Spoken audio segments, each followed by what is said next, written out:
wassalatu wassalamu ala man la nabiyya ba'dah wa ala alihi wa ashabihi wa mawala wa la hawla wa la quwwata illa billah. Amma ba'd. Pemirsa yang dimuliakan Allah Subhanahu wa taala, bersyukur kita kepada Allah Subhanahu wa taala atas karunia-Nya sehingga kita masih diberikan kesehatan dan kesempatan untuk terus berbagi dalam kebaikan. Salawat mengirim salam kepada baginda tercinta Nabi Sallallahu Alaihi Wasallam.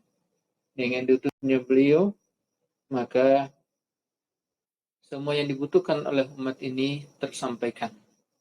Kita bersalawat kepada Nabi Sallallahu Alaihi Wasallam sebagai bentuk ketaatan kepada Allah Subhanahu Wa Taala. Para pendengar yang dimuliakan Allah Subhanahu Wa Taala, di antara nikmat yang Allah berikan kepada hambanya adalah kenikmatan untuk beribadah kepada Allah Subhanahu wa taala. Ketika kita memiliki kesempatan untuk beribadah kepada Allah Subhanahu wa taala, ketahuilah bahwa itu di antara nikmat Allah Subhanahu wa taala yang diberikan kepada kita semua. Oleh karena itu sepantasnya dan seharusnya kita bersyukur kepada Allah ketika kita mampu beribadah kepadanya.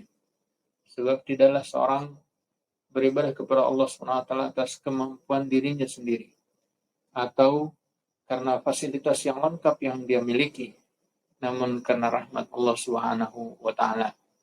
Oleh karena itu, ketika seorang menyadari akan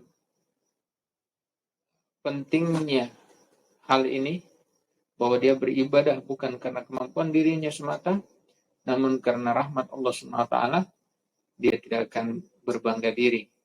Dia tidak akan meremehkan orang-orang yang mungkin belum sempat beribadah sebagaimana dia melakukannya. Maka yang pantas dan seharusnya kita sadari dalam diri kita adalah kita bisa beribadah kepada Allah karena rahmat Allah Subhanahu wa taala. Teruslah istiqomah dalam beribadah, insya Allah kita menjumpai Allah Subhanahu wa taala dalam ketaatan kepadanya. Semoga bermanfaat. Adanallahu